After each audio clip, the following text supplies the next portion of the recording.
तत्कर्म यन्न बंधाय सा विद्या या विमुक्तये आयासाया परम कर्म विद्यान्या शिल्प नैपुण्यम.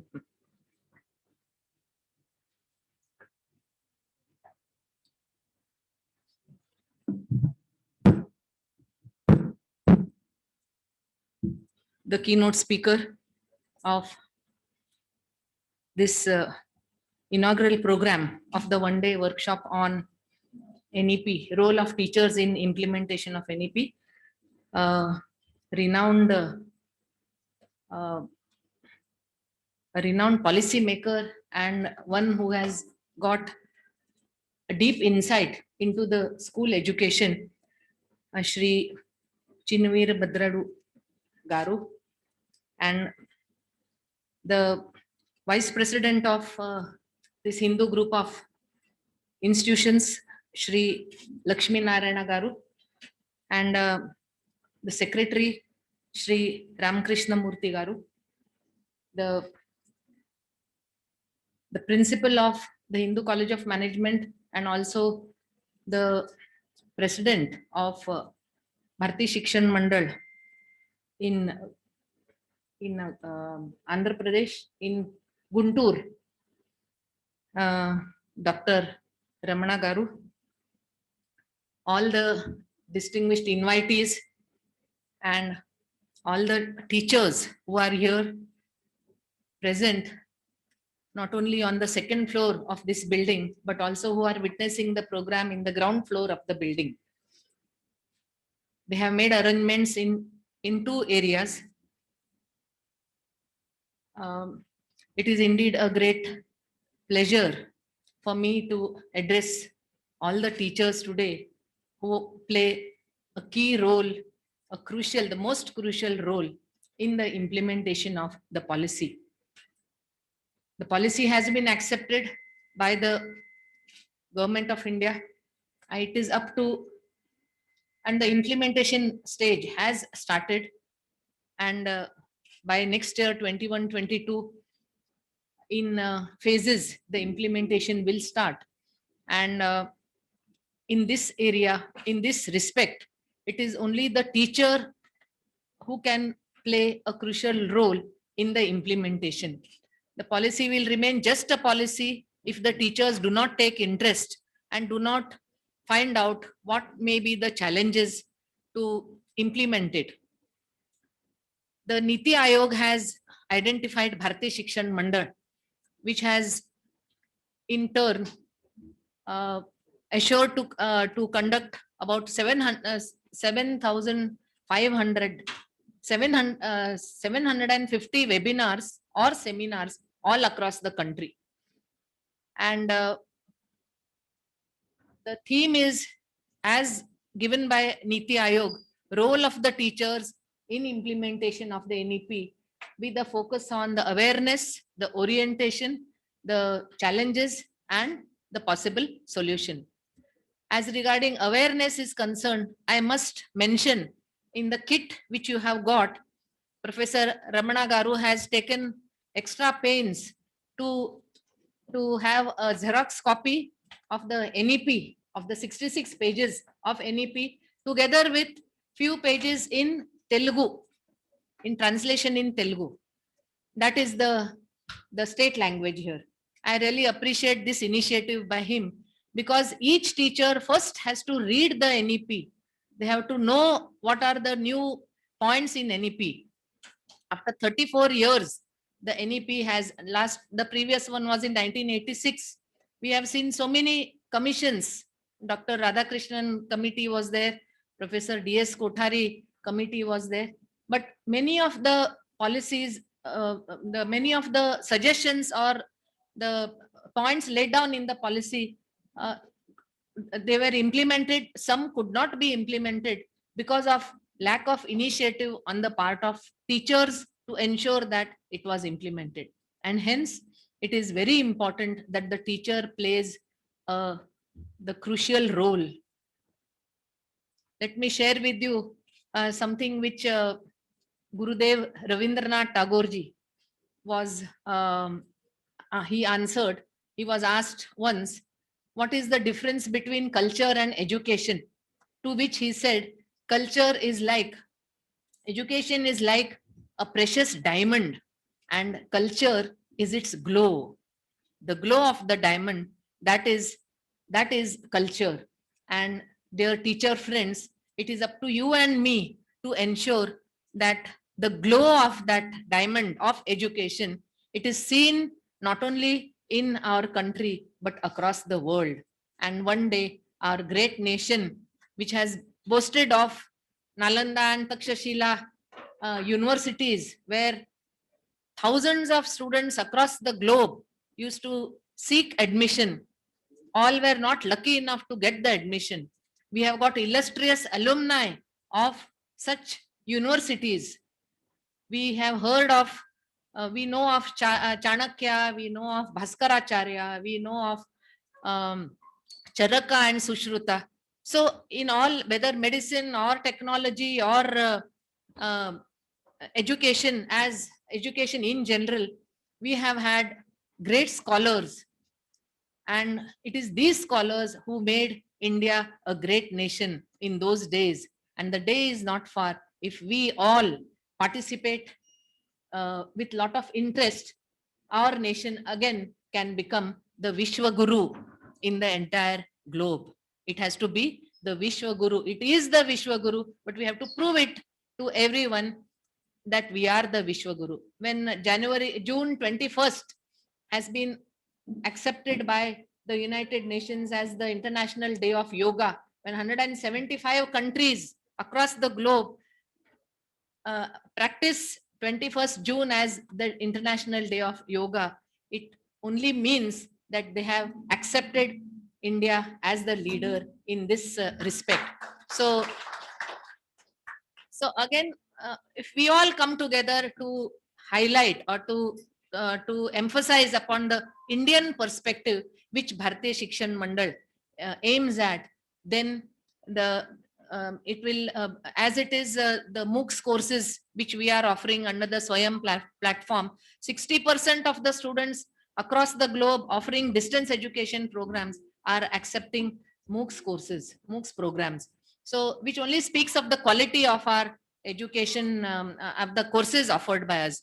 So Bharatiya Shikshan Mandal, it aims at research, it aims at awareness and orientation, teamwork, and emphasizing that the mother is the guru through its various activities like Anusandhan or Yuva Ayam and Mahila Prakalp and so many activities. It emphasizes that if the teacher makes if the teacher minds, and if the mother, who is already the first guru of the child, if her role is accepted, then implementation of the policy will not be difficult. But we all have to come together, and we have to see that India's rich cultural heritage, her ethos, her deep-rooted academic, the intelligence and the value system, the strong value system which our nation propagated, education has to be from that perspective, from the Bharatiya perspective. And with these few words, I would conclude, because there are other sessions. We would like to hear the keynote speaker about the school education in particular during this session.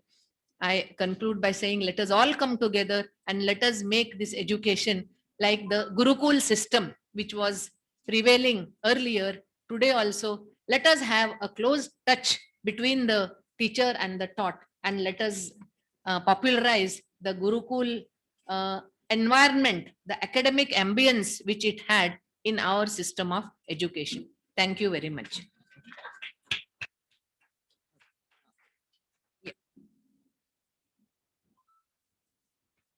Thank you, ma'am. That was really warm, mind refreshing. And now I request today's guest of honor and keynote speaker, Commissioner of School Education AP, Sri V. Veerabhadradu Garu, IAS, to speak a few words on this occasion.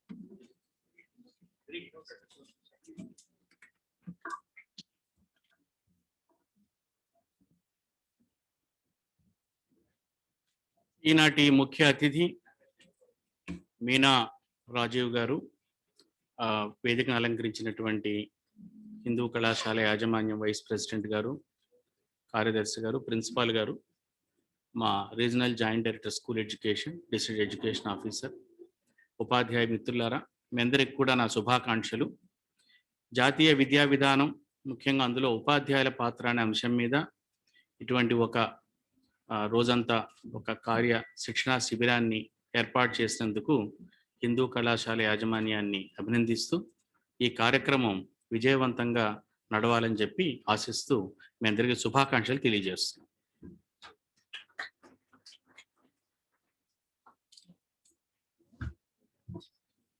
Thank you, sir. Thank you very much for greeting us with your words. And now let's go for the first technical session. And I request.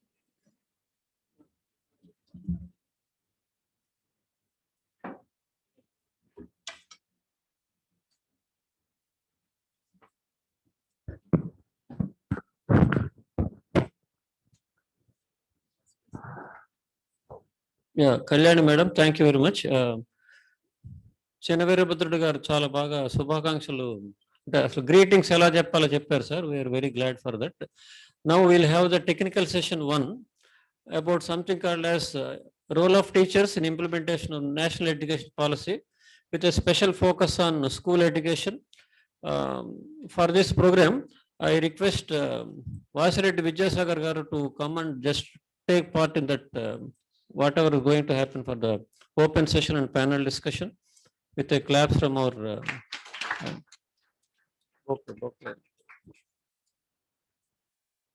yeah.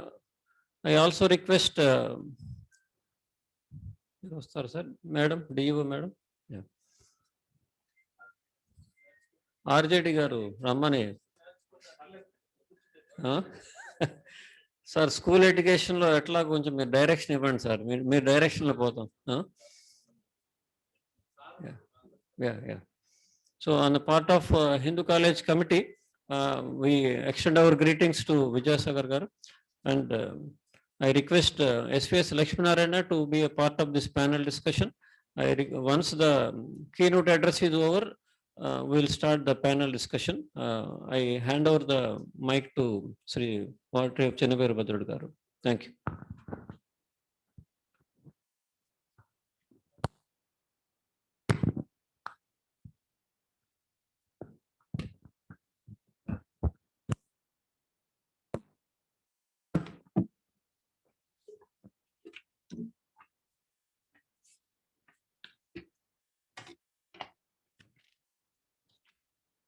ఈ session 1కి, ఈ panel డిస్కషన్కి, session 1కి అధ్యక్షత వహిస్తున్నటువంటి మిత్రులు పెద్దలు విద్యాసాగర్ గారికి నమస్కారాలు. With your permission I would like to speak in Telugu. Yeah, ఈ ప్రధానంగా ఇది నూతన విద్యా విధానంలో ఉపాధ్యాయుల యొక్క పాత్ర అనే అంశం మీద మాట్లాడవలసి ఉన్నప్పటికీ నేను కొద్దిగా నూతన విద్యా విధానం గురించి కూడా కొద్దిగా ఒక 4 మాటలు స్థూలంగా పరిచయం చేద్దాం అనుకుంటూ ఉన్నాను. 10:45 అవుతోంది. ఎంత ఒక 30 minutes నేను చెప్తాను. తర్వాత ఒక 30 మేబీ మీ టైం ఎంత అంటే అంత మనం will have a panel discussion. మనం ఇక్కడ ఉపాధ్యాయులు ఉన్నారు, విద్యార్థులు ఉన్నారు. జాతీయ విద్యా విధానం మీద 2019లో ఇంకా విద్యా విధానం ఆమోదం పొందక ముందే ఆ ముసాయిదాని చర్చలకు పెట్టినప్పుడు మా SCERT కూడా ఒక సుదీర్ఘమైనటువంటి చర్చా శిబిరాన్ని నిర్వహించింది. ఆ సందర్భంగాను తర్వాత పత్రికల్లో, అదేవిధంగా వివిధ ఉపాధ్యాయ విద్యార్థి సంఘాల మాటల్లోనూ జాతీయ విద్యా విధానం పట్ల ఒక తీవ్రమైనటువంటి అసమ్మతి, ఒక తీవ్రమైనటువంటి వ్యతిరేకత మనకి కనబడింది. ఆ రోజు ముసాయిదా మీద ఒక రోజంతా, అప్పుడు నేను SPD గా ఉన్నాను, ముసాయిదా మీద చర్చ అంతా అయిన తర్వాత సాయంకాలం నేను కొద్దిగా ఆ రోజున అభిప్రాయాలు చెప్పాను. నేనేం చెప్పానంటే, ఈ అసమ్మతిని వ్యతిరేకతని ప్రకటిస్తున్నటువంటి వారు ఈ డాక్యుమెంట్‌ని పూర్తిగా చదివారా? మొదటి ప్రశ్న. రెండోది అంటే చదివితే సరిపోదు. దాన్ని ఒక చారిత్రక దృక్కోణంలోంచి కూడా చూడవలసి ఉంటుంది. దాన్ని మనం ఇంతకు ముందు వచ్చినటువంటి విద్యా విధాన పత్రాలతో కూడా పోల్చి చూడవలసి ఉంటుంది. దీని వెనక వచ్చిన విద్యా విధాన పత్రం మీకు తెలుసు 1986లో కొత్త జాతీయ విద్యా విధానం వచ్చింది. దానికి ముందు 1968లో ఒక జాతీయ విద్యా విధానం వచ్చింది. దానికి ముందు 1965, 66 మధ్య కాలంలో సుప్రసిద్ధమైనటువంటి కొఠారి కమిషన్‌గా ప్రసిద్ధి చెందినటువంటి ఎడ్యుకేషన్ కమిషన్ తాలూకు నివేదిక ఉంది. దాని ముందు డాక్టర్ రాధాకృష్ణ నివేదిక ఉంది. సాధారణంగా అందరూ కూడా ఈ నివేదికల వరకు చెప్తారు. రాధాకృష్ణ నివేదికతో మొదలు పెడతారు. కానీ కొద్దిగా భారతదేశంలో ఆధునిక విద్య తాలూకు చరిత్ర చదువుకున్న వాళ్ళు 19వ శతాబ్దంలో, అంటే అప్పటికి ఇంకా ఈస్ట్ ఇండియా కంపెనీయే పరిపాలిస్తున్న రోజుల్లో అప్పటి Bengal presidency Hunter commission commission నియమించింది. మొట్టమొదటి భారతదేశంలో ఆధునిక విద్యకు సంబంధించిన మొదటి కమిషన్ హంటర్ కమిషన్. ఆ హంటర్ కమిషన్ ముందునే మహాత్మా జ్యోతిబా పూలే తన వాంగ్మూలం వినిపించాడు. అంటే మనం హంటర్ కమిషన్ దగ్గర నుంచి చూడాలి. ఈరోజు న్యూ ఎడ్యుకేషన్ పాలసీ గురించి మాట్లాడేవాళ్ళు, దాన్ని విమర్శించేవాళ్ళు లేదా ప్రశంసించేవాళ్ళు ఈ మొత్తం చారిత్రక దృక్పథంలో దాన్ని చూస్తున్నారా లేదా బుక్ ఒకటి చదివి చూస్తున్నారా అన్నది మొదటి ప్రశ్న అన్నమాట. ఈ హంటర్ కమిషన్ కన్నా ముందు భారతదేశంలో మీకు తెలుసు 19వ శతాబ్దంలో 19వ శతాబ్ది పూర్వార్ధంలో ఒక పెద్ద వివాదం చెలరేగింది. అప్పుడు ఈస్ట్ ఇండియా కంపెనీ ఆధునిక విద్యని కొద్దిగా హ్యాండిల్ చేయడం మొదలు పెట్టగానే ఒక పెద్ద వివాదం చెలరేగింది. ఆ వివాదంలో ఈస్ట్ ఇండియా కంపెనీ మొదట్లో భారతదేశంలో విద్య గురించి ముట్టుకోవాలనుకోలేదు. అసలు విద్య జోలికి వెళ్ళలేదు వాళ్ళు. కానీ నెమ్మదిగా వాళ్ళు విద్యలోకి లాగబడ్డారు. లాగబడ్డప్పుడు ఈస్ట్ ఇండియా కంపెనీ భారతదేశంలో ఉన్నటువంటి సనాతన విద్య, సంప్రదాయ విద్య, ప్రాచ్య విద్య అంటాం, ఓరియంటల్ ఎడ్యుకేషన్, అప్పుడు సంస్కృతం పారసీల్లో విద్య జరిగేది, దాన్ని ప్రోత్సహించాలని అనుకుంది. అనుకోగానే దాని మీద పెద్ద ఎత్తున వ్యతిరేకత కలిగింది. ఈ వ్యతిరేకత ఎవరి నుంచి వచ్చింది? ఇంగ్లీష్ వాళ్ళ నుంచి రాలేదు, భారతీయుల నుంచి వచ్చింది. ఏ భారతీయుల నుంచి వచ్చింది? ఆధునిక విద్య పొందిన భారతీయుల నుంచి వ్యతిరేకత వచ్చింది. వాళ్ళలో మొదటివాడు రాజా రామ్మోహన్ రాయ్. వాళ్ళు ఈస్ట్ ఇండియా కంపెనీ మీద గొడవ చేశారు. మీరు డబ్బులు తీసుకువచ్చి మా దేశంలో వసూలు చేసిన పన్నుతోటి మీరు సంస్కృతము పారసీకాలను మీరు ప్రోత్సహించకండి, మాకు కావాల్సిన ఇది కాదు, మాకు సైన్స్ కావాలి, మ్యాథమెటిక్స్ కావాలి, మీరు ఏ సాధనాల ద్వారా మా దేశాన్ని వశపరుచుకున్నారో ఆ సాధనాలు పొందే చదివేదో ఆ చదువు మాకు చెప్పండి అని గొడవ చేశారు. అలా గొడవ చేసినప్పుడు అప్పటి విద్యావేత్తలంతా కూడా, విధాన నిర్ణయవేత్తలంతా కూడా 2 శిబిరాలుగా చేరిపోయారు. అందులో ఈ సనాతన సంప్రదాయ విద్యని ప్రోత్సహించాలనే వాళ్ళని ఓరియంటలిస్టులు అన్నారు. అలా కాకుండా ఆధునిక ఇంగ్లీష్ విద్యను ప్రోత్సహించాలనే వాళ్ళని ఆంగ్లిసిస్టులు అన్నారు. ఈ ఆంగ్లిసిస్టులకి ఓరియంటలిస్టులకి మధ్య జరిగిన వివాదాన్ని చివరికి మెకాలే అని ఒక ఆయన, ఈస్ట్ ఇండియా కంపెనీ ఉద్యోగి, ఆయన దానికి ఒక రెజల్యూషన్, ఒక మినిట్ రాసి ఫైల్లో దాన్ని ఒక కొలిక్కి తీసుకువచ్చాడు. దాన్ని మనం ప్రసిద్ధి చెందిన మెకాలే మినిట్గా పేర్కొంటాం. యథార్థానికి అది ఆ మెకాలే మినిట్లో అందరూ కోట్ చేసే 2-3 వాక్యాలు కాదు. మెకాలే మినిట్లో ఏమన్నాడంటే, మనం భారతదేశంలో అపారమైనటువంటి శాస్త్ర విజ్ఞానము, సంప్రదాయ విజ్ఞానం ఉన్నాయి, కానీ స్ట్రెయిట్ అవే మనం వాటిని బోధించలేము. ఎందుకంటే చెప్పగలిగే సామర్థ్యం కంపెనీకి కానీ, కంపెనీ పెట్టే స్కూళ్ళకి కానీ లేదు. అది నేర్పాలి అంటే ముందు మన భాషలో, మన ఆలోచనలకు అనుగుణంగా మనం ఒక తరాన్ని తయారు చేయాలి. వాళ్ళు ఇంగ్లీష్లో నిష్ణాతులు కావాలి. తద్వారా వాళ్ళు ఆధునిక పాశ్చాత్య విద్యా విధానాల గురించి, సైన్స్ గురించి తెలుసుకోవాలి.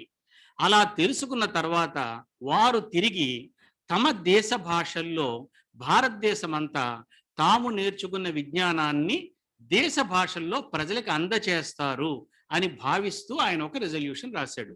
ఇది కూడా మెకాలే గురించి విమర్శించే వాళ్ళు ఎవరు ఈ మొత్తం మినిట్ చదివి ఉండరు, ఎందుకంటే 2-3 వాక్యాలే కోట్ చేసి చెప్తూ ఉంటారు. ఈ మెకాలే ఇలా తీర్మానం చేసి ఇంగ్లీష్ విద్య ప్రవేశపెట్టిన తర్వాత ఏం జరిగిందంటే ఏమీ జరగలేదు. కొద్ది ఇంగ్లీష్ స్కూల్లో చదువుకోవడం మొదలు పెట్టారు. అప్పుడు చార్లెస్ వుడ్ అని ఒక ఆయన మెకాలే చెప్పినటువంటి తీర్మానం ప్రకారం మనమేం ముందుకు వెళ్ళటం లేదు, స్కూళ్ళు పెట్టాం, ఇంగ్లీష్ చెప్తున్నాం అంతే, కానీ ఇంగ్లీష్ చదువుకున్న వాళ్ళు తిరిగి మళ్ళా వాళ్ళ భాషలో ప్రజలకు ఏమీ చదువు చెప్పటం లేదు, దాని గురించి ఆలోచించండి అని ఒక ఆదేశం ఇచ్చాడు. ఇది చాలా భారతీయ విద్యా చరిత్ర గురించి చదువుకునే వాళ్ళకి తెలుసు. దీన్ని it is called the famous Woods dispatch. ఈ వుడ్స్ డిస్పాచ్ రాసిన ఆయన వుడ్ రాయల, ఆయన పేరు మీద ప్రసిద్ధి చెందింది, కానీ ఈ రాసిన ఆయన జాన్ స్టూవర్ట్ మిల్. ఈయన పేరు మీరు వినుంటారు. ఈయన ప్రసిద్ధి చెందిన ఆర్థిక శాస్త్రవేత్త, తత్వవేత్త, స్వేచ్ఛా తత్వవేత్త. ఆన్ లిబర్టీ అనే పుస్తకం రాశాడు ఈయన. ఆ రోజుల్లో ఆయన ఈస్ట్ ఇండియా కంపెనీలో గుమస్తా అనమాట. ఈ ఫేమస్ వుడ్స్ డిస్పాచ్ ఆయన రాశాడు. భారతదేశం గురించి ఏం తెలియదు ఆయనకి, కానీ ఆయన అక్కడ కూర్చుని ఏం రాశాడు, మెకాలే వీళ్ళంతా ఆలోచించింది ఇది, వీళ్ళు చదువుకున్న వాళ్ళు తిరిగి మళ్ళా వాళ్ళ భాషల్లో ఈ విషయాన్ని చెప్పాలి అని ఆయన అనుకున్నాడు. అనుకున్న తర్వాత ఏమైంది, హంటర్ కమిషన్ నియమించారు. హంటర్ కమిషన్ 1880ల ప్రాంతంలో భారతదేశం అంతా పర్యటించింది. పర్యటించి హంటర్ కమిషన్ ఏం చెప్పిందంటే మెకాలే రాసిన మాటలు కానీ వుడ్ ఆదేశాలు కానీ ఏ మేరకి కొనసాగటం లేదు. ఇంగ్లీష్ చదువుకున్న వాళ్ళు ఉన్నత ఉద్యోగాల కోసం పాకులు ఆడుతున్నారు తప్ప తిరిగి వీళ్ళు మళ్ళా ప్రజలకు సంబంధించి ప్రజల భాషలో ఏ విధమైనటువంటి కృషి చెయ్యటం లేదు అని హంటర్ చెప్పాడు. చెప్పిన తర్వాత 1905లో మరొక విధంగా చాలా అపఖ్యాతి పాలైనటువంటి లార్డ్ కర్జన్, చాలా అపఖ్యాతి పాలయ్యాడు. ఆయన మీకు తెలిసి చదువుకున్నారు చరిత్రలో. బెంగాల్ విభజన చేశాడు ఆయన. 1905లోనే ఆయన తిరిగి వెనక్కి వెళ్ళిపోయాడు. కానీ లార్డ్ కర్జన్ మొదటిసారిగా భారతదేశంలో ప్రాథమిక విద్యలో సంస్కరణలు చేసినటువంటి మొదటి గవర్నర్ జనరల్, ఆయన మొదటి వైస్రాయ్ ఆయన. ఎందుకంటే మనం లార్డ్ కర్జన్ తాలూకు విద్యా విధానాలు, విద్యా సంస్కరణల గురించి ఎక్కడ చదువుతాము అంటే దక్షిణేశ్వరంలో రామకృష్ణ పరమహంస దగ్గర కూర్చుని వివేకానందుడు కర్జన్ రిఫార్మ్స్ గురించి మాట్లాడాడు. ఆరోవిల్లో అరవిందుల దగ్గర కూర్చుని అరవిందుల శిష్యులు కర్జన్ రిఫార్మ్స్ గురించి మాట్లాడారు. మహాత్మా గాంధీ 1908లో హిందూ స్వరాజ్ రాసినప్పుడు కర్జన్ రిఫార్మ్స్ గురించి మాట్లాడాడు. అన్నిటికన్నా ముఖ్యం, సరిగ్గా అదే సమయంలో 1906లో ఆంధ్రదేశంలో గిడుగు రామ్మూర్తి గారు, గురజాడ అప్పారావు గారు కర్జన్ రిఫార్మ్స్ దారిలో ప్రజల భాషలో చదువు కొనసాగించవలసిన అవసరం గురించి మాట్లాడారు వాళ్ళు. ఇది 20వ శతాబ్దం తాలూకు భారతీయ విద్య తాలూకు ముఖ చిత్రం. ఇది కర్జన్ రిఫార్మ్స్ నేపథ్యంలో కర్జన్ ఏం చెప్పాడంటే 19వ శతాబ్దం మొత్తం మనం ఏం మాట్లాడుకున్నాం చదువు గురించి, ఇంగ్లీష్ చదువుకున్న తర్వాత, ఇంగ్లీష్ ద్వారా ప్రపంచం బోధపడ్డ తర్వాత ఆ బోధపడ్డ ప్రపంచాన్ని తిరిగి మళ్ళా మాతృభాషల్లో, దేశ భాషల్లో అంటే హిందీలో, కన్నడలో, తెలుగులో, తమిళ్లో కింద ఆర్థికంగా, సామాజికంగా దిగువనున్న ప్రజలకి, అట్టడుగు వర్గాలకు చెందిన ప్రజలకి, నెగ్లెక్టెడ్ కమ్యూనిటీస్కి ఈ విద్యని అందించాలి అన్న అంశం గురించి కర్జన్ మాట్లాడాడు. మాట్లాడిన తర్వాత మనకు స్వతంత్రం వచ్చింది. 1947లో స్వతంత్రం వచ్చింది. 1950లో మనం రాజ్యాంగాన్ని అమలు చేసుకోవడం మొదలుపెట్టాం. అప్పుడు ఏమన్నామంటే నిర్బంధ ఉచిత ప్రాథమిక విద్య అనేది మనం ఒక హక్కుగా కాకుండా ఒక ఆదేశ సూత్రంగా మాత్రమే పెట్టుకున్నాం. హక్కుగా మాట్లాడే పరిస్థితి రాలేదు అని రాజ్యాంగవేత్తలు భావించారు. ఆస్తి కలిగి ఉండడం హక్కు అని భావించిన రాజ్యాంగవేత్తలు చదువుకోవడం హక్కు అని అనడానికి సాహసించలేకపోయారు 1950లో. ఇది గమనించాలి మీరు. చదువుకోవడం ఆస్తి కలిగి ఉండడం కన్నా న్యాయస్థానాలు ముందుగా పరిరక్షించవలసిన హక్కు చదువుకునే హక్కు అని చెప్పుకోవడానికి, రాసుకోవడానికి ఈ దేశం 2009 దాకా వేచి ఉండవలసింది. అంటే దాదాపు 60 ఏళ్ల తర్వాత కానీ భారత రాజ్యాంగం సాహసించి చెప్పలేకపోయిన మాటని చట్టం చేసుకోవడానికి మనకి 60 ఏళ్ళు పట్టింది. ఇదంతా దేని గురించి మాట్లాడుతున్నాం మనం? కనీస అక్షరాస్యత, కనీసం 5 ఏళ్ళు బడికెళ్ళడం, కనీసం కొద్దిగా సైన్స్, కొద్దిగా లెక్కలు, కొద్దిగా పరిసరాల విజ్ఞానం, వీటి గురించి మాట్లాడుతున్నాం మనం. ఇలా మాట్లాడుకుంటూ ఉండగా 20వ శతాబ్దం కూడా గడిచిపోయింది. 21వ శతాబ్దం వచ్చింది. 20వ శతాబ్దం గడిచిపోయే నాటి భారతదేశం పరిస్థితి ఏమిటయ్యా అంటే 2001 అక్షరాస్యత లెక్కలు చూస్తే ఇంకా దాదాపుగా 40% మంది ప్రజలు నిరక్షరాస్యులుగా ఉన్నారు. ఉన్న 60% మంది అక్షరాస్యుల్లో కూడా లెర్నింగ్ అవుట్కమ్స్ అనేవి చూడదలుచుకుంటే వాటి దృష్టిలో చూసినట్లయితే ఎంతమంది నిజంగా నిలబడతారో చెప్పలేం మనం. 2018లో వరల్డ్ బ్యాంక్ ప్రతి ఏడాది కూడా ఒక హ్యూమన్ డెవలప్మెంట్ రిపోర్ట్ని తీసుకొస్తుంది. ఎప్పటికి 95ని తీసుకొస్తోంది. కానీ వరల్డ్ బ్యాంక్ కూడా విద్యకు సంబంధించిన ఒక రిపోర్ట్ తీసుకురావాలన్న ఆలోచన 2018 దాకా కలగలేదు.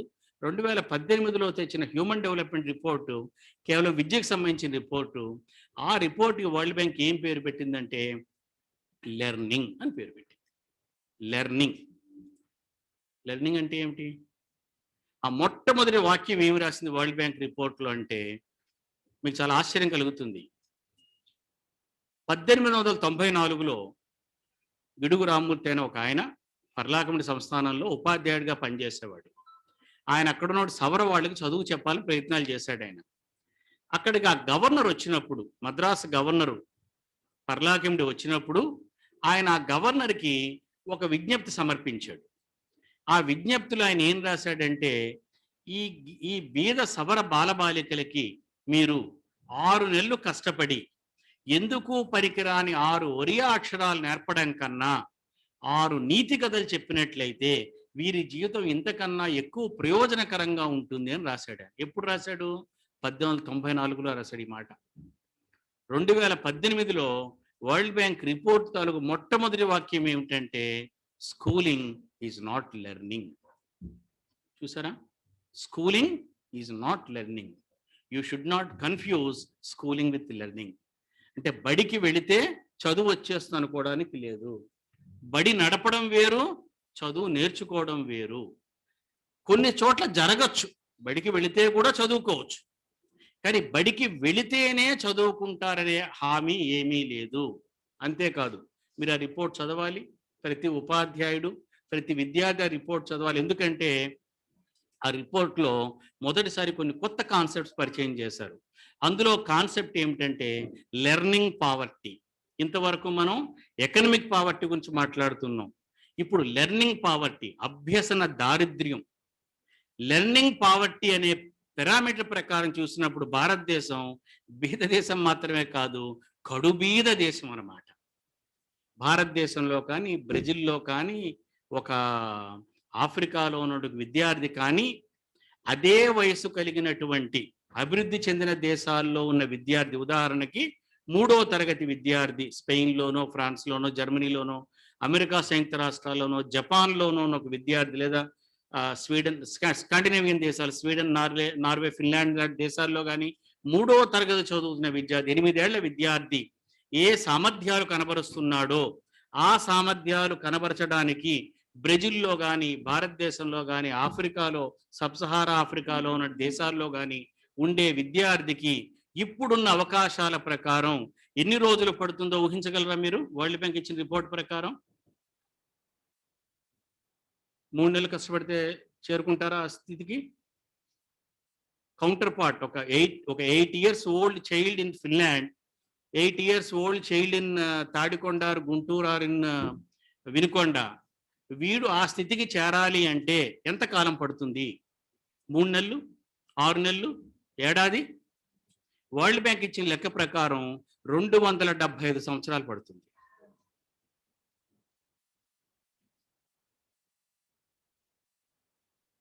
మిత్రులా చూడాలి, ఇది మనం ఎంత భయంకరమైన విపత్తు మధ్యలో మనం ఉద్యోగం చేస్తున్నాం అర్థం చేసుకోవాలా.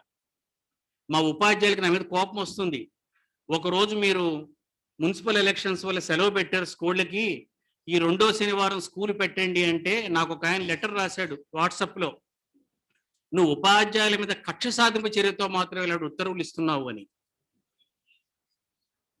మిత్రులారా, అటువంటి రోజులు 365 రోజులు చొప్పున 275 సంవత్సరాలు నేను పనిచేస్తే తప్ప, మనం పనిచేస్తే తప్ప, we will not be able to match a boy or girl of the same age group.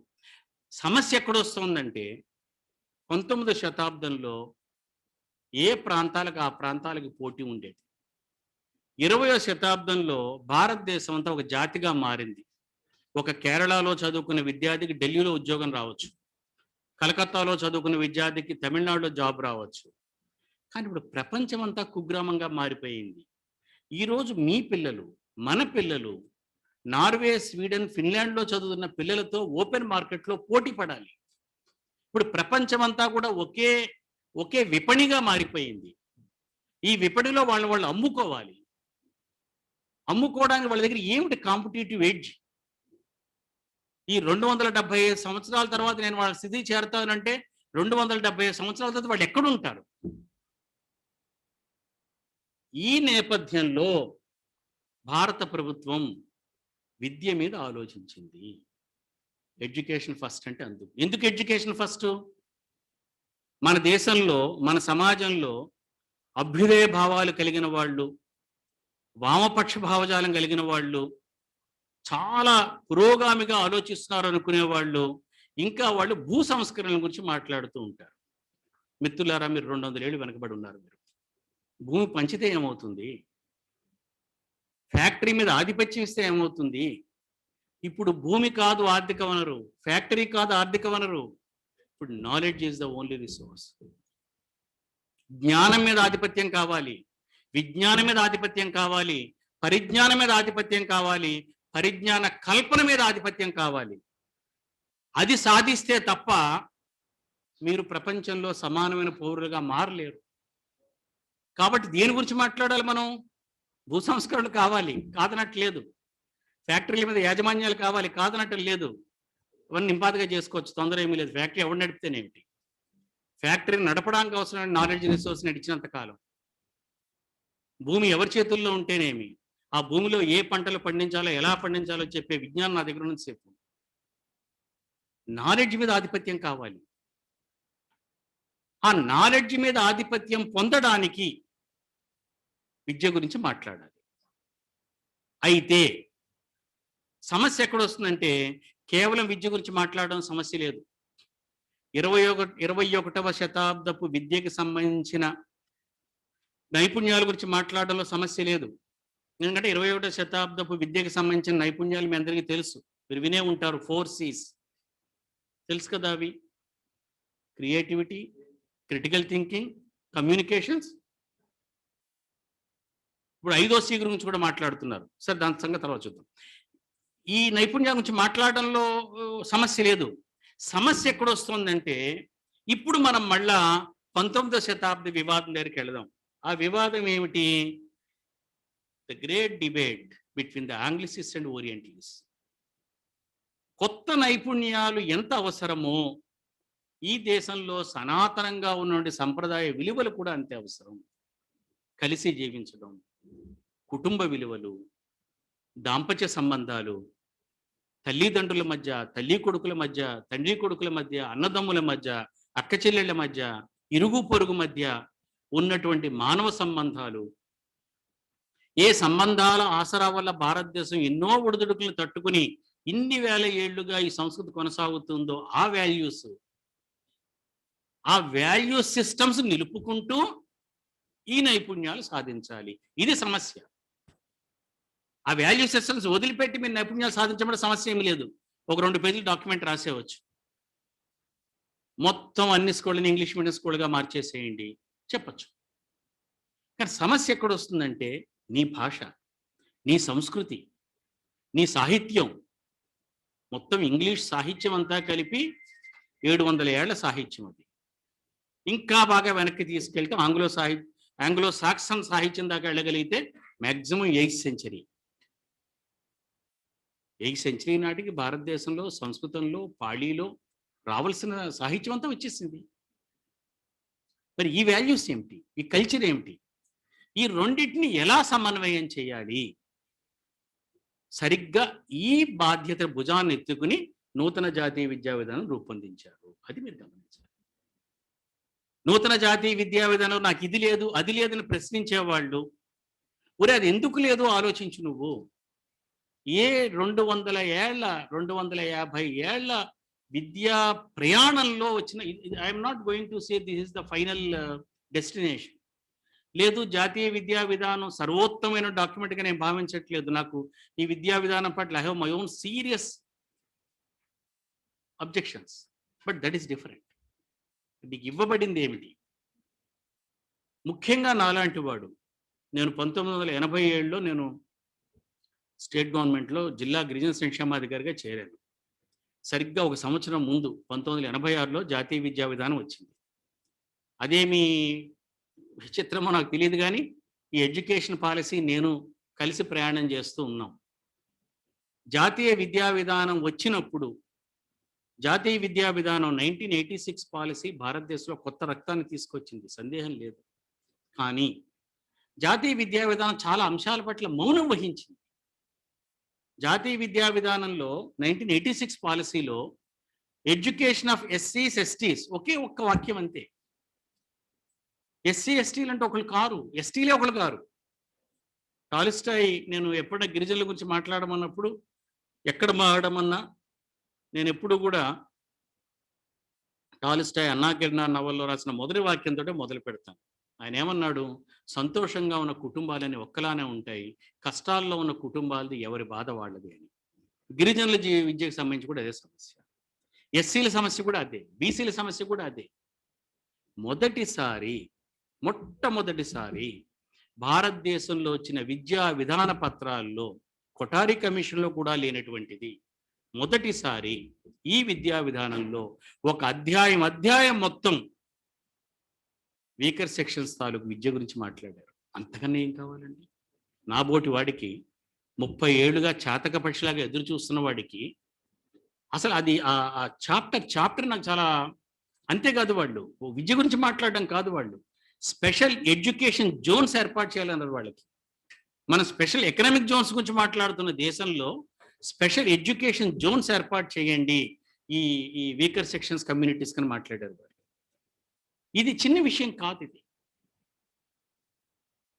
భాష, జాతీయ విద్యా విధానం గురించి విమర్శించే వాళ్ళు ప్రధానంగా దేని గురించి మాట్లాడతారు? సంస్కృతం గురించి మాట్లాడారు వీళ్ళు. సంస్కృతం గురించి ఎంత మాట్లాడారు? పారసీకం గురించి ఎంత మాట్లాడారు? అరబిక్ గురించి మాట్లాడారు. అసలు అరబిక్ పారసీకం ఏమిటి? ప్రతి పిల్లవాడు కనీసం 8 భాషలు నేర్చుకోవాలన్నారు. 30 ఏళ్ల కింద ఇలాంటి పాలసీ ఉండుంటే నేను ఎంత సుసంపన్నమైన సాహిత్య జీవితం జీవించుండేవాడినా అని నాకు అనిపిస్తుంది. నా పక్కన ఉన్నటువంటి భాష, మీలో ఎంతమంది తమిళం వచ్చు? మీలో ఒక్కళ్ళు. ఎంతమందికి ఒరియా వచ్చు, కన్నడ వచ్చు, మరాఠీ వచ్చు? రాదు. ఇంగ్లీష్ ఎంతమందికి వచ్చు? అందరికీ వచ్చు. ఎక్కడో యూరప్కి అవతల ఉత్తర సముద్రంలో ఉన్నటువంటి ఇంగ్లీష్ నేర్చుకున్న వాళ్ళం మనం, మన పక్కన తమిళం ఎందుకు నేర్చుకోలేకపోయాం మనం? నేర్చుకోండి అని చెప్పింది నూతన విద్యా విధానం. ఈ విషయం గురించి ఎందుకు మాట్లాడరు మీరు? కాబట్టి విద్యా విధానంలో ఉన్నటువంటి అంశాలు, దానికి సంబంధించినటువంటి ఏం మాట్లాడారు, ఇవన్నీ ఆ డీటెయిల్స్లోకి నేను వెళ్ళదలుచుకోలేదు. I can explain to you. ఎందుకంటే చాలా గర్వించదగ్గ విషయం ఏమిటంటే, మన రాష్ట్ర ముఖ్యమంత్రి గౌరవనీయులు వైఎస్ జగన్మోహన్ రెడ్డి గారి సారథ్యంలో నడుస్తున్న ఈ ప్రభుత్వం నూతన విద్యా విధానంలో మాట్లాడిన చాలా అంశాలని ఇప్పటికే ఆచరణ సాధ్యం చేసింది. భారతదేశంలో మరి ఏ రాష్ట్ర ప్రభుత్వం అట్లా చేయలేదు. ఈవెన్ ఢిల్లీ కూడా చేయలేదు. మేము ఢిల్లీ కూడా వెళ్ళాం. మేము చాలా అంశాలు అక్కడ విద్యా విధానం ఇంకా చర్చ జరుగుతూ ఉండగానే ఇక్కడ మనం చాలా మొదలు పెట్టాం. మనం ఉదాహరణకి ప్రీ ప్రైమరీ ఎడ్యుకేషన్. ఈరోజు మొత్తం రాష్ట్రంలోని అంగన్వాడీ సెంటర్స్ అన్నింటినీ కూడా వైఎస్ఆర్ ప్రీ ప్రైమరీ స్కూల్స్గా ప్రకటించారు. దానికి కావాల్సిన pre primary 1 and 2 text books మేము తయారు చేసాం ఎస్సీఆర్టీ తరఫున. దేశంలోనే మొదటిసారి ప్రభుత్వ సారథ్యంలో నడిచే ప్రీ ప్రైమరీ ఎడ్యుకేషన్కి pre primary 1, pre primary 2 text books తయారు చేసిన ప్రభుత్వం మరొకటి లేదు. అందులో మీకు సంగతి చెప్పదలుచుకున్నాను నేను. అందులో మేము పిల్లలకి ఇవ్వటానికి ఇంగ్లీష్లోను తెలుగులోను కూడా పాటలు ఇవ్వటానికి, ఇంగ్లీషు పాటలు, నర్సరీ రైమ్స్ అందరూ చెప్తారు కదా, చాలా నర్సరీ రైమ్స్ ఉన్నాయంటారు కదా. ఈ నర్సరీ రైమ్స్ కొద్దిగా పిల్లలు పాడగలిగేవి, అందులో కొద్దిగా మానవత్వం ఉండేవి. ఏమున్నాయని వెతికితే నేను దాదాపు 35 వెబ్సైట్లు వెతికాను నేను. దాదాపు 50 నర్సరీ పుస్తకాలు, నర్సరీ రైమ్స్ పుస్తకాలు వెతికాం మేము. ఇంటర్నేషనల్ బక్కాలారేట్, సిబిఎస్ఈ, అన్ని ప్రైవేట్ మేనేజ్మెంట్స్ తాలూకు నర్సరీ పుస్తకాలు చూసాం మేము. ఇంగ్లీష్ చాలా పేద భాష, చాలా పేద భాష. తెలుగు పాటలు వెతకడానికి చూస్తే కొన్ని వందల పాటలు మా ముందు ప్రత్యక్షమయ్యాయి. ఒక్క బాలబంధు బివి నరసింహారావు గారి పాటలు చాలు పిల్లలు నోరారా పాడుకోవడానికి. ఇంకా పద్యాల గురించి మాట్లాడట్లేదు. వేమన, సుమతి, కుమారి, కృష్ణ అవే మాట్లాడట్లేదు మేము. కేవలం నర్సరీ రైమ్స్ గురించి మాట్లాడుతున్నాం. వీటన్నిటితో రూపొందించాం మేము. ప్రీ ప్రైమరీ సిలబస్ తయారు చేసాం. ప్రిపరేటరీ ఫస్ట్ క్లాస్ తీసుకురాబోతున్నాం రేపు. ముఖ్యంగా ఫౌండేషన్ లిటరసీ న్యూమరస్ అనే అంశం మీద చాలా ఫార్ రీచింగ్ చర్యలు చేపట్టబోతున్నాం. ఈ జాతీయ విద్యా విధానం ప్రధానంగా 8 అంశాల మీద 8 అధ్యాయాలుగా విడగొట్టారు వాళ్ళు. ఆ 8 అధ్యాయాల మీద చాలా సూచనలు చేశారు. ఆ సూచనలకు సంబంధించి మేము చేసినవి ఏమిటి, మన ప్రభుత్వం చేసినవి ఏమిటి చాలా సవివరంగా చెప్పచ్చుగా. నాకంత I don't want to take that much of your time. బ్రాడ్గా ఏమిటంటే ప్రధానంగా మొదటిసారిగా early childhood care and education మొదటి రంగం, పూర్వ ప్రాథమిక దశ అంటాం మనం, బాల్య దశ. పిల్లవాడు బడికి వెళ్ళబోయే ముందు, నన్ను ఈ సెషన్ ప్రారంభం కాకడానికి ముందు ఆకాశవాణి వారు అడిగారు ఒక బయట ఇవ్వండి అంటే నేను చెప్పాను. నేను ప్రధానంగా సమస్య ఏమిటంటే ఒక్కటి చెప్పండి హైలైట్, మీరు న్యూ ఎడ్యుకేషన్ పాలసీ మాట్లాడిన అంటే ఏమిటంటే ఈరోజు రాష్ట్రంలో 2 అసమ రంగాలు ఉన్నాయి. కొద్దిగా మధ్యతరగతి ఆదాయ వర్గం, అంతకన్నా అధిక ఆదాయ వర్గం, ఉన్నత ఆదాయ వర్గాలకు చెందిన తల్లిదండ్రులందరూ వాళ్ళ పిల్లల్ని నర్సరీకి, కాన్వెంట్లకి పంపించిన తర్వాత 1వ తరగతిలో వేస్తారు. అంటే 5+ పిల్లవాడు 1వ తరగతిలో చేరతాడు అనుకుంటే అప్పటికే 2.5 ఏళ్ళు పిల్లవాడు పూర్తిగా సంసిద్ధుడై పాఠశాలకు వెళ్తాడు. వేరేజ్ మన ప్రభుత్వ పాఠశాలలో అత్యధిక సంఖ్యాకులంటి బీద పిల్లలు 5+ మాత్రమే పాఠశాలకు వెళతారు. అంటే 1వ తరగతి వెళ్ళేటప్పుడు నేను స్వీడన్ పిల్లవాడితో వదిలేసేయండి. ఇదే రాష్ట్రంలో, ఇదే గుంటూరులో, ఇదే సత్తెనపల్లిలో కొద్దిగా ఆదాయం కలిగిన కుటుంబానికి, కొద్దిగా ఆదాయం లేని కుటుంబానికి మధ్యనే ఒక అసమరంగం ఏర్పడింది. The playing ground is not level. ఒక లెవెల్ ప్లేయింగ్ ఫీల్డ్ ఏర్పాటు చేయడానికి మొదటిసారి జాతీయ విద్యా విధానం ఎర్లీ చైల్డ్హుడ్ ఎడ్యుకేషన్ గురించి మాట్లాడింది. దానికి ఒక 4-fold స్ట్రాటజీని, అంగన్వాడీస్ని ఏ విధంగా బలోపేతం చేయాలి దాని గురించి మాట్లాడింది. తర్వాత ఏం చేసిందంటే, పూర్వం మనం ప్రాథమిక విద్య అంటే 1 నుంచి 5 దాకా ఒక విద్యగా లెక్క వేసేవాళ్ళం. ఇప్పుడు దాన్ని విడగొట్టి ఏమందంటే ఈ పూర్వ ప్రాథమిక విద్య 1-2 తరగతులు, ప్రీ ప్రైమరీ 1 and 2, 1వ తరగతి 2వ తరగతి, ఈ మధ్యలో ప్రిపరేటరీ ఫస్ట్ క్లాస్ అని ఒక తరగతిని ఏర్పాటు చేయండి అని చెప్పింది. ప్రెప్ ఫస్ట్ క్లాస్, బాలవాటిక అంటున్నారు దాన్ని. ఈ 5 ఏళ్ళు కలిపి foundational learning, foundational literacy and numeracy, ఇది పునాది. ఈ 5 ఏళ్ల పునాది ఉన్నట్లయితే ఆ తర్వాత ఆ పిల్లవాడు లేదా బాలిక తనంతట తను స్వయం అభ్యాసకురాలుగా మారగలుగుతుంది. ఉపాధ్యాయుడు తాలూకు పాత్ర గణనీయంగా తగ్గుతుంది. ఈ 5 ఏళ్ల విద్య గురించి మాట్లాడని చెప్పింది. ఆ దిశగా మనం ఆలోచన చేస్తూ ఉన్నాం. ఆ తర్వాత 1-2 తరగతి కింద కలిసిన తర్వాత 3-4-5 తరగతులు ఒక దశ, 5, 6, 7, 8 తరగతులు ఒక దశ, 9 నుంచి 12 దాకా ఒక దశ. సో 5+3+3+4 15 సంవత్సరాలకు సంబంధించినటువంటి విద్యా విధానాలు విడగొట్టింది. దాని అర్థం ఈ ఫిజికల్గా, ఇన్ఫ్రాస్ట్రక్చర్గా అంగన్వాడీని, స్కూల్ని కలిపేయమని కాదు, వీలైతే ఒక చోట పెట్టమన్నారు. కానీ ఇది ప్రధానంగా ఏమిటంటే ఆలోచనలు, మన దృక్పథంలో, మన స్ట్రాటజీలో, మన వ్యూహంలో మనం ఆ దృష్టిలో పెట్టుకుని మనం తయారు చేస్తాం. పుస్తకాలు తయారు చేసిన, ప్రోగ్రామ్స్ తయారు చేసిన వాటిని దృష్టిలో పెట్టి తయారు చేస్తాం. తర్వాత ఏమిటంటే పిల్లలు బడి మానేసే పిల్లల్ని తగ్గించడం, బడిని అందరికీ అందుబాటులో తీసుకురావడం. బడిని అందుబాటులో తీసుకురావడం అంటే ఏదో ఒక టీచర్ని పోస్ట్ చేయడం కాదు, పూర్తి స్థాయి అన్ని సౌకర్యాలు కలిగినటువంటి ఒక బడిని అందుబాటులో తీసుకురావడం. మీకు తెలుసు మన రాష్ట్రంలో ప్రభుత్వ పాఠశాలల రూపురేఖల్ని మార్చే కార్యక్రమం మన బడి నాడు నేడు అనే కార్యక్రమం పెద్ద ఎత్తున చేపట్టిన సంగతి మీకు తెలుసు. అందులో ఈ ఏడాది అంటే గత సంవత్సరం అంటే 2021లో 15,715 ప్రభుత్వ పాఠశాలల రూపురేఖలు గణనీయంగా మారే, కళ్ళ ముందు మార్పు కనిపించింది. రానున్న రోజుల్లో తక్కిన 30,000 పాఠశాలలు, జూనియర్ కళాశాలలు, డిగ్రీ కళాశాలలు, డైట్స్, భవితా కేంద్రాలు, కేజీబీ అన్నీ కూడా మారబోతున్నాయి. ఇది అంటే ఒక ఇకో సిస్టమ్, ఒక యాంబియన్స్, పిల్లలు చదువుకోవడానికి సంతోషంగా విద్యను అభ్యసించడానికి వీలైనటువంటి ఒక వాతావరణం కల్పించాలని చెప్పారు. అలాగే కరికులం సందర్భంగా పాఠశాలలో పెట్టవలసిన పెడగాయి సందర్భంగా కూడా చాలా సూచనలు చేసింది. తర్వాత ఉపాధ్యాయులు, ఒక అధ్యాయం మొత్తం ఉపాధ్యాయులు కేటాయించింది. 5th చాప్టర్ మొత్తం టీచర్స్ సంబంధించి కాబట్టి టీచర్సే కాదు, టీచర్ ఎడ్యుకేషన్ కూడా గతంలో ఉండే 2 సంవత్సరాల బీఈడి స్థానంలో ఇప్పుడు ఒక ఇంటిగ్రేటెడ్ బీఈడి కోర్సు గురించి ఆలోచన చేశారు. 4 ఏళ్ల బీఈడి కోర్సు, అది డిగ్రీ చదువుతూ వాళ్ళు బీఈడి కూడా చేస్తారన్నమాట. 4 years బీఈడి కోర్స్ అది అవసరం. ఎందుకంటే చాలా మంది ఏమంటారు, ఐఏఎస్ ఆఫీసర్ చాలా ఎఫెక్టివ్ అంటారు, మా కలెక్టర్ చాలా గొప్పండి అంటారు. కలెక్టర్ కూడా మామూలు ఉద్యోగే. How an IAS officer becomes effective? ఎందుకంటే ఈ దేశంలో ఏ ఉద్యోగికి లభించనంత ఎక్కువ శిక్షణా కాలం ఐఏఎస్ అధికారికి లభిస్తుంది. ఒక ఉపాధ్యాయుడు బీఈడి 2 సంవత్సరాలు సెలవులు తీసేస్తే 2 ఏళ్ళు 1.5 years ఉంటుంది. ఒక ఐఏఎస్ ఆఫీసర్కి 2 ఏళ్ళు కేవలం ఫౌండేషన్ ట్రైనింగే ఉంటుంది. ఆ తర్వాత ఆయనకి ఎప్పటికప్పుడు కంటిన్యూస్ రిఫ్రెషర్ ట్రైనింగ్ ఉంటూనే ఉంటుంది. దాదాపుగా ఒక ఐఏఎస్ ఆఫీసర్ జీవిత కాలంలో 4వ వంతు సమయాన్ని శిక్షణ మీద గడుపుతాడు ఆయన.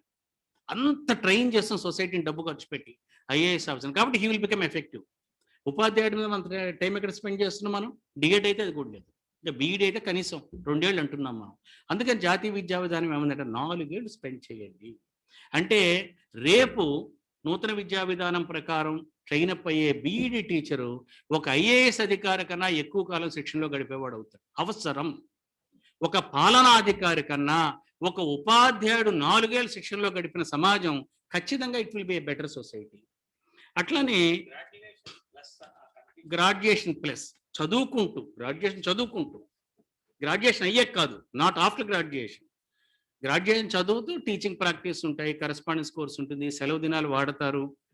ఇప్పుడు కూడా ఏం చేస్తారు, బీఈడి ఎడ్యుకేషన్ చెప్పాలంటే నేను కడుపు చింపుకుంటే కాళ్ళ మీద పడుతుంది. ఇంకా దాని గురించి మాట్లాడడం మంచిది. నేను మా ప్రిన్సిపల్ సెక్రటరీ గారు ఒంగోలులో మేము క్యాంపుకి వెళ్తూ ఉండగా, నెల్లూరు వెళ్తూ ఉండగా మా ఆర్జేడి గారిని అడిగారు, ఏదన్నా దగ్గరలో ఒక డిఈడి కాలేజీకి వెళదామండి అని.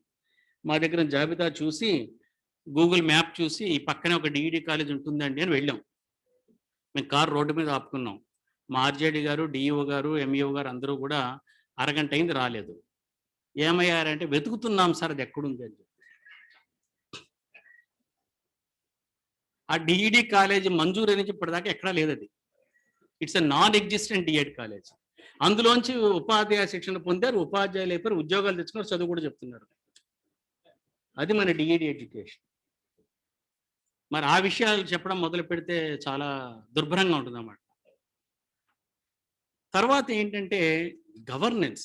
మేము యాక్చువల్గా నాకు చాలా సంతోషం అనిపించింది ఏంటంటే, నేను ఎప్పుడో ఆదిలాబాద్లో పనిచేసినప్పుడు ఇంత విస్తృతమైన ప్రాంతాన్ని ఒక జిల్లా విద్యాశాఖ అధికారి, ఒక జిల్లా అధికారి ఎట్లా పరిపాలిస్తారండి పాఠశాల.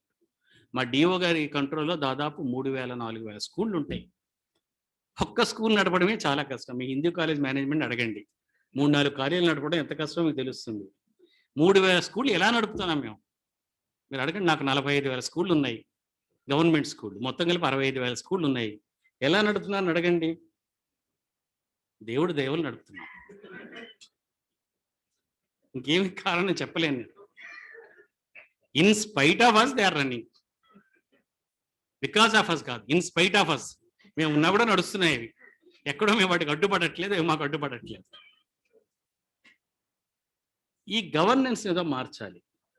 దీని గురించి కొఠారి కమిషన్ వాళ్ళు ఒక మంచి పదం వాడారు, స్కూల్ కాంప్లెక్స్ అనే పదం వాడారు. పాఠశాల సముదాయం అని. పాఠశాల సముదాయం అనేది ఒక self governing, self regulatory, self propelling, self guiding ఎంటిటీగా మారాలి అని కొఠారి కమిషన్ కలగంది. చాలా అద్భుతమైన కళ. ఇన్నాళ్ళకి జాతీయ విద్యా విధానం స్కూల్ కాంప్లెక్స్ని ఒక రియాలిటీగా మార్చింది. స్కూల్ కాంప్లెక్స్కి అవసరమైతే అకాడమిక్ పవర్స్ మాత్రమే కాదు, అడ్మినిస్ట్రేటివ్ పవర్స్ కూడా ఇవ్వండి అండి. ఇన్స్పెక్షన్ యూనిట్ చేయండి. స్కూల్ కాంప్లెక్స్ అంటే ఏముంది, ఒక ప్రాంతంలో ఉండే ఒక 25-30 స్కూళ్ళు ఒక సముదాయంగా మారుతాయి. వాటి కేంద్రంలో ఉన్న ఒక ఉన్నత పాఠశాల దానికి లీడర్ స్కూల్గా ఉంటుంది. ఆ పాఠశాల సముదాయం మొత్తం తన తాలూకు ప్లానింగ్ చేసుకుంటుంది. ప్రవేశాలు కానీ, పిల్లల పరీక్షలు కానీ, ఆ పోటీలు కానీ, పండగలు కానీ, లేదా ఇన్స్పెక్షన్స్ కానీ, షేరింగ్ ఆఫ్ రిసోర్సెస్ కానీ. ఒక స్కూల్లో మంచి ల్యాబొరేటరీ ఉందనుకోండి, తక్కిన స్కూల్ అన్ని కూడా ల్యాబొరేటరీ వాడుకుంటాయి. ఒక స్కూల్లో మంచి గేమ్స్ ప్లే గ్రౌండ్ ఉందనుకోండి, తక్కిన స్కూల్ అక్కడ ఆడుకుంటాయి. ఒకళ్ళ దగ్గర మంచి డ్రాయింగ్ టీచర్ ఉన్నాడు అనుకోండి, ఆయన అప్పుడప్పుడు వారం రోజులకు స్కూల్కి వెళ్ళి డ్రాయింగ్ ఎలా వేయాలో నేర్పుతాడు. తర్వాత regulation and accreditation of school education. ఈ స్కూల్ ఎడ్యుకేషన్ నియంత్రించడానికి, స్కూళ్ళకు ఒక అక్రిడిటేషన్ తీసుకురావడానికి కూడా జాతీయ విద్యా విధానం మాట్లాడింది. ఈ అంశాలన్నింటిలో కూడా ఆల్రెడీ చర్యలు మొదలయ్యాయి. భారత విద్యాశాఖ, మినిస్ట్రీ ఆఫ్ ఎడ్యుకేషన్ వాళ్ళు దీని ఒక ప్లాన్ ఆఫ్ యాక్షన్ పెట్టడమే కాకుండా ఒక ట్రాకర్ కూడా పెట్టారు. ఏ రంగంలో ఏం జరుగుతోందో పని ఎప్పటికప్పుడు పరిశీలించేవేంటి, మానిటర్ చేసే కార్యక్రమం మొదలైంది. నేను ముందే చెప్పినట్లుగా చాలా వరకు ఇవి మాకు ఏమంత కష్టమైన విషయాలుగా అనిపించలేదు. కారణం అంటే ఇప్పటికే ఒక ప్రగతిశీల దృక్పథం కలిగినటువంటి ముఖ్యమంత్రి ఉన్నందువల్ల ఆయన విద్యకి ఎవరూ ఇవ్వనటువంటి ప్రాధాన్యతని, ఇంతకు పూర్వం ఏ ప్రభుత్వాలు ఇవ్వనంత అత్యధిక ప్రాధాన్యతను పాఠశాల విద్యకి ఇస్తున్నందువల్ల చాలా కార్యక్రమాలు ఇప్పటికే మేము చేపట్టడం జరుగుతుంది. ఉపాధ్యాయుల గురించి మనం మాట్లాడుకుంటున్నాం కాబట్టి నేను మీకు చెప్పదలుచుకుంది ఏమిటంటే, ఇప్పుడు ఎప్పుడూ లేనంతగా మీ అందరికీ తెలుసు, ఇప్పుడు స్కూల్కి గోడలు లేవు. Now it has become a borderless school, a wallless school. కానీ ఎంత డిజిటలైజ్ జరిగినా, ఎంత ఆన్లైన్ రిసోర్సెస్ పెరిగినా ఉపాధ్యాయుడిని పక్కకి నెట్టే పరిస్థితిలోకి ఏది రాలేదు. ఎంత ఆన్లైన్ రిసోర్సెస్ పెరుగుతుంటే అంతగా ఉపాధ్యాయుడి ఆవశ్యకత కూడా పెరుగుతుంది రోజు రోజుకి. ఉపాధ్యాయుడు చిక్కిపోతాడేమో, ఉపాధ్యాయుడు తప్పిపోతాడేమో అనుకుంటే ఉపాధ్యాయుడు వెంటపడి, మీ కోవిడే దానికి ప్రత్యక్ష సాక్ష్యం. కోవిడ్లో ఆన్లైన్లో పాఠాలు చెప్పడానికిను ఆ ఉపాధ్యాయుడు తరగతి గదిలో ఉండి ఒక పిల్లని లేపి, ఒక పిల్లవాడిని లేపి కళ్ళల్లో కళ్ళు పెట్టి చూసి మాట్లాడి చిరునవ్వు నవ్వి అవసరమైన రెండు కేకలేసి లేదా శుద్ధముక్క విసిరి ఆ రకమైనటువంటి ఆ హ్యూమన్ ఇంటరాక్షన్, ముఖ్యంగా ఉపాధ్యాయుడి యొక్క ప్రెజెన్స్, ఆ physical presence of a teacher is irreplaceable అని ఎప్పుడు లేనంతగా పాండమిక్ రుజువు చేసింది. అయితే సాధారణంగా ఒక ఉపాధ్యాయుడు, ఒక మంద ఉపాధ్యాయుడు, ఆయన ఏమి చదువుకోడు, నేర్చుకోడు, అటువంటి ఉపాధ్యాయుడే ఎంతో విలువైన వాడుగా కనిపించే ఈ కాలంలో నిజంగానే నేను ఇందాక చెప్పినట్లుగా ఆయనలో ఒక బర్నింగ్ మొదలైతే, ఒక వేదన మొదలైతే, ఆందోళన మొదలైతే, ఎప్పటికీ నా పిల్లలు ప్రపంచ పౌరులుగా మారగలుగుతారు, ఎప్పటికీ నా పిల్లలు నేను గ్లోబల్ సిటిజన్స్గా రూపొందించగలుగుతాను, వీళ్ళు ఎప్పటికీ తక్కిన దేశంతో పోటీ పడగలుగుతారు అనే ఒక ఆతృతతో, ఆందోళనతో కానీ ఆయన చదువు చెప్పడం మొదలుపెట్టినట్లయితే ఖచ్చితంగా ఈ దేశ విద్యా వ్యవస్థ మారుతుంది. ఈ దేశ విద్యా వ్యవస్థకి 4 స్తంభాలు ఉన్నాయనుకుంటే, ఒకటి ప్రభుత్వం, రెండోది ఉపాధ్యాయుడు, మూడోది తల్లిదండ్రులు, నాలుగోది పిల్లలు. ప్రభుత్వం అనే చోట యాజమాన్యం కూడా అనుకోవచ్చు. So management, parent, child and teacher, ఈ 4 స్తంభాల్లో కూడా నిలకడగా ఉండేది, దారి చూపించేది, స్టేబుల్గా ఉండేది, కార్నర్ స్టోన్ చెప్పదగినటువంటిది ఉపాధ్యాయుడు. ఉపాధ్యాయుడు మాత్రమే కంటిన్యూటీ ఏజెంట్. ఇందులో తల్లిదండ్రులు మారుతారు, పిల్లలు మారుతారు, ప్రభుత్వాలు మారుతాయి, మారని వాడు ఉపాధ్యాయుడు. ఉపాధ్యాయుడు అక్కడ ఉంటాడు, అందరూ వస్తుంటారు, వెళ్తూ ఉంటారు. కాబట్టి ఉపాధ్యాయుడు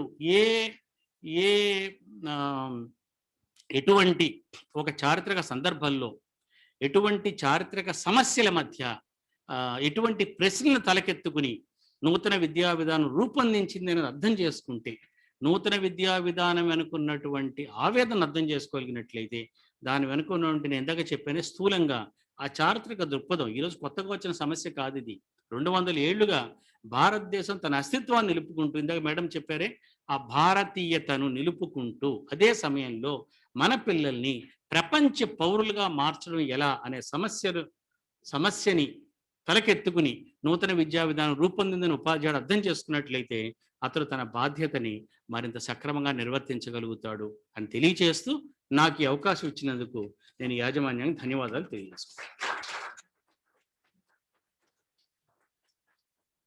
ఆల్మోస్ట్ ఒక PhD థీసిస్ ఇప్పుడు చాలా మంది అంటే ఇది గతంలో జరిగిన డిస్కషన్స్ కానీ అదర్ ఏరియాస్ లో జరిగిన డిస్కషన్స్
మీరు గమనించవలసిన ఏంటంటే ఇంజనీరింగ్ మెడిసిన్ వొకాబులరీ ప్రధానంగా ఇంజనీరింగ్ వొకాబులరీ ఇంగ్లీష్లో ఉంటుంది. Most of the medical vocabulary actually Latin vocabulary. Latin నుంచి సంగ్రహించినటువంటి పదాలని ఇంగ్లీష్ పదాలుగా మారుతూ లా కూడా మోస్ట్లీ లాటినైజ్డ్ ఇంగ్లీష్. మనం if you go back this competent or this preferred language 200 years back. 18వ శతాబ్దపు ఇంగ్లాండ్లో ఫ్రెంచ్ మాట్లాడడం చాలా హోదాగా ఇంగ్లీష్ మాట్లాడడం 17th and 18th centuries ఇంగ్లాండ్లో ఇంగ్లీష్ ఒక సైంటిఫిక్ లాంగ్వేజ్గా మార్చడం ఎలాగా, ఒక ఫిలసాఫికల్ లాంగ్వేజ్గా మార్చడం ఎలాగా, టెక్నికల్ లాంగ్వేజ్గా మార్చడం ఎలాగా, లేదా న్యూటన్ వీళ్ళందరూ కూడా వాళ్ళు ఇంగ్లీష్ని వీళ్ళందరూ ఇంగ్లీష్ని ఒక సాంకేతిక భాషగా మార్చారు. తెలుగు దగ్గర ఏమైందంటే అన్ఫార్చునేట్లీ మనం ఇంగ్లీషు ఒక భాషగా 10 మందికి తెలియటానికి ముందే మనం అత్యున్నతమైనటువంటి భాష కానీ సాహిత్య భాషగా మాత్రం సాంకేతిక భాషగా మనం ఒక భాష సాంకేతిక భాషగా మారకపోతే దానికి భవిష్యత్తు లేదు. ఎంత గొప్ప సాహిత్యం, సంస్కృత కన్నా గొప్ప సాహిత్యం ఎక్కడ ఉంటుంది? సంస్కృతం దాని పదజాలంతో అనేక భాషల్లో బతుకుతూ ఉండొచ్చు, కానీ లివింగ్ స్పోకెన్ లాంగ్వేజ్. లేకపోతే తెలుగు కూడా పరిస్థితి పట్టకుండా ఉండాలి అంటే తెలుగు ఒక సైంటిఫిక్ టెక్నాలజికల్ లాంగ్వేజ్గా మారాలి. ఎలా మారుతుంది? మీరు సమానార్థకాలు రూపొందించడం మారుతుందా? అక్కశేరుకాలు రాసినందుకు మనం తెలుగు సాంకేతిక భాషగా మార్చగలం. దానికన్నా మనం వెట్టిప్రా ఇన్వెట్టిప్రా అని చదువుకోవడం ఈజీగా ఉంటుంది కదా. ఇది చాలా కఠినమైన ప్రశ్నలు, కానీ ఈ ప్రశ్న మన సమాధానం చెప్పాలి. అల్టిమేట్లీ లాంగ్వేజ్ థాట్ నుంచి వస్తుంది. మనం సైంటిఫిక్ థాట్ రాకుండా, టెక్నాలజికల్ థాట్ రాకుండా సైంటిఫిక్ లాంగ్వేజ్గా రూపొందదు. And at the same time ఈరోజు తెలుగుని కోడింగ్ వాడే అవకాశం కూడా ఉంది. There are various people who are doing experiments in writing code. రేపు పొద్దున బహుశా తెలుగు కంప్యూటర్ భాషగా ఒక కోడింగ్ లాంగ్వేజ్గా మారిందనుకోండి, అపారమైన ఫ్యూచర్ ఉంటుంది. కాబట్టి ఇంజనీరింగ్ వరకు తెలుగులో ఇంజనీరింగ్ పెంపొందించడం అనేది నా వరకు నేను ఇమ్మీడియట్గా మనకు క్లిక్గా అనిపించవచ్చు, సాధ్యమైన అనిపించవచ్చు. కానీ ఈ అవకాశాల దృష్ట్యా, కోడింగ్ అవకాశాల దృష్ట్యా తెలుగు అట్లాంటి ఫ్యూచర్ ఉంటే మనం ప్రయత్నించాలి.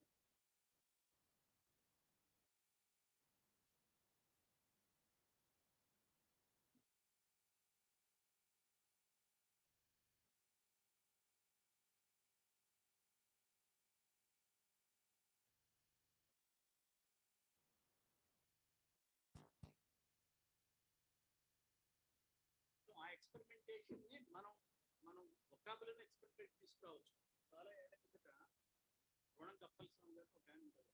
ఏం చదువుతున్నాడు ఇంటర్మీడియట్ ఉంటుంది, సివిక్స్ ఎకనామిక్స్ చదువుతున్నాడు.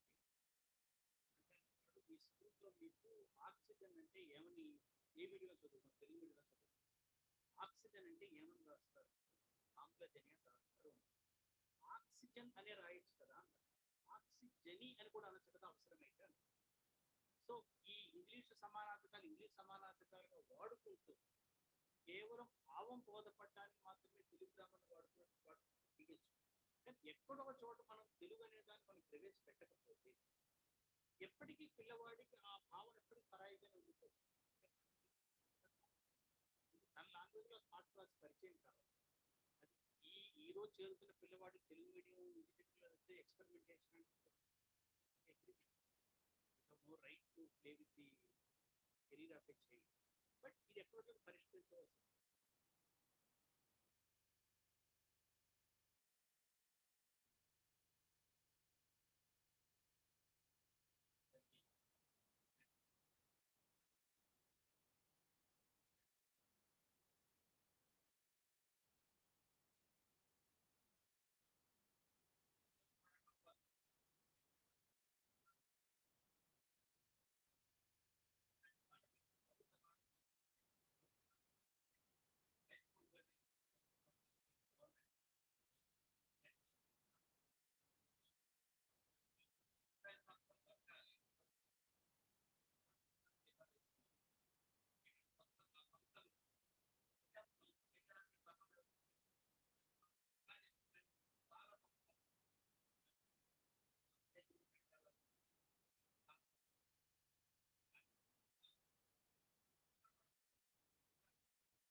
చెప్పండి sir.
And University of New York, University of California, they were all there.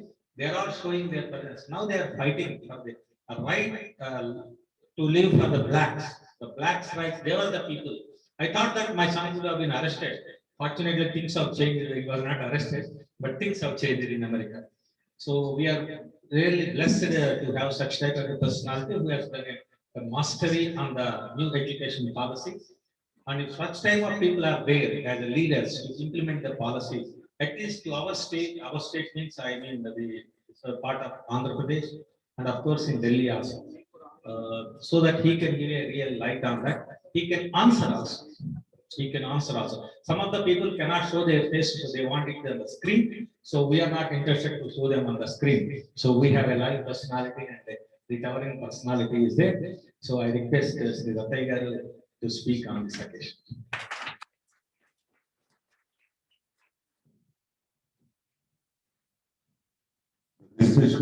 Distinguished person responsible for this event, Meena Adil Chandawakar Garu, and my friends Lakshmana Garu and Usar, and principals of different colleges, professors of different colleges.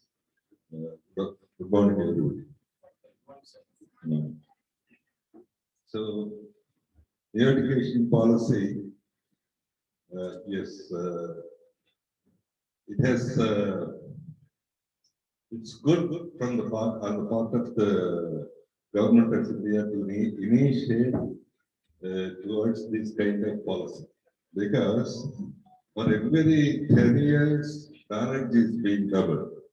From the last 30 years, no education policy is that. It's very unfortunate. Well, actually, for every 10 years, it needs to be changed. Policy needs to be revised. But unfortunately, in the last 30 years of the Kothari Commission, there is no such policy. Now it is initiated by this government of India. I really congratulate the government people who are responsible for this effort. That is the first thing. There are many good things in the policy also. The good things are a lot of flexibility is there in this policy, as per this policy. A BA fellow can go to the BTech fellow can go to the medicine. And yes, there is a lot of flexibility in this policy. The flexibility is taken as one of the core values of this policy. It is our education system, unlike in many other countries, so far it is very rigid system, very rigid system. So they have done a lot of work towards this and made it totally flexible. That is the second good thing they have done. And the third thing is, yes, they have introduced the humanities even in the technical institution and medical institute. That's a big deal, very big deal. Yes, we never thought of that. For a medicine, for a medical fellow, why is it social science? Actually, a doctor needs more social science, more human values than anybody else. Engineer needs more social values, more humanity. So that is the reason, I think, yes, they have introduced social sciences even to the technical and professional courses also. That is another wonderful thing they made. Yes. And the fourth aspect is, there is, the whole system is towards autonomous. Yes, more number of colleges must be autonomous. More number of colleges, yes, college should decide what is to be done, depending upon their resources, depending upon their objectives. A college of Guntur cannot be equated to College of Hyderabad. College of Guntur should actively participate in agriculture. Yes, and College of Hyderabad should participate and be active in pharmacy and other industries. So that way, so yes, we can't have the same curriculum, same thing for Hyderabad College and Guntur College. We should have more autonomy, not only for the institutions, the teachers, it should, yes, I read between the lines. I think it will go well. They have not written, but I understood that. Yes, the teachers should also have the autonomy, not only the colleges. It is misunderstood. If it is a part of it, colleges may be autonomous, but teachers also must be autonomous. Why teachers autonomous? Yes. Why teachers autonomy? So yes, so they should evaluate the student. They should promote the student, or they should, yes, why it should be. If you go back the history, even in the Einstein, Archimedes, all those people are experts in one subject, not the experts in others. Technically, they are the failure students. Even in the present generation, Steve Jobs, Apple discoverer, was a dropout. Facebook fellow was a dropout. Bill Gates was a dropout. Technically, they are dropouts. They didn't pass all the subjects.